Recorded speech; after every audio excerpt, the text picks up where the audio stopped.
একটা আজকে আপনারা আবার প্রমাণ করে দেখতে পারেন যে অনেক ভ্যানওয়ালা রিক্সাওয়ালা তো দূরের কথা, এমনকি স্কুল শিক্ষকদেরকেও আমরা জিজ্ঞেস করছি, ভাই আপনি কি ট্যাক্স দেন? একটু চিন্তা করে বলেন, আমি তো ট্যাক্স দিই না। এখন আমাদের দেশে ঢুকানো হয়েছে মনস্তত্ত্বে ট্যাক্স দেয় শুধু যারা ট্যাক্স পেয়ার, বড় লোক, মানে রিটার্ন সাবমিট করে বছরে একবার।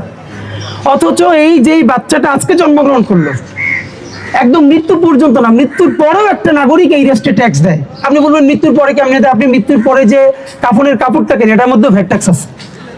এই যে খাটিয়াটা কেনে, মোমবাতি কেনে, আগরবাতি কেনে, তার মধ্যেও ট্যাক্স আছে।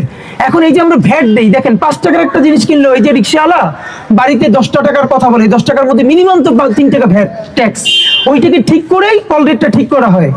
এখন আমার দেশের যখন কোটি কোটি মানুষ জানেই না সে ট্যাক্স দেয়, তাহলে আপনি ক্যারে জানাবেন যে আপনি এই রেস্টুরেন্টে টাকা দেন, আপনার টাকায় রাষ্ট্র চলে? তো সে যদি নাই জানে আমি টাকা দিই, সে মালিকানা বুঝবে কেমনে?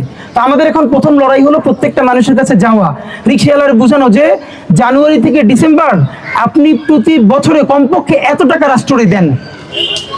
আপনারা যেটা, সে তো ভ্যাটও জানে না, কিন্তু ভ্যাটই তো ট্যাক্সের সব থেকে বড় উৎস। এই বলে বলে দেখেন, আমার বাবা যদি মারা যাওয়ার সময় অ্যাটলিস্ট একবার বলে যায় যে ওইখানে আমার আর একটা জমি আছে, তাইলে হয়তো কোনোদিন আমি দলিল খুঁজে গিয়ে দাঁড়াবো। আমি যদি নাই জানি তাহলে মালিকানা বুঝে নেবো কেমনে?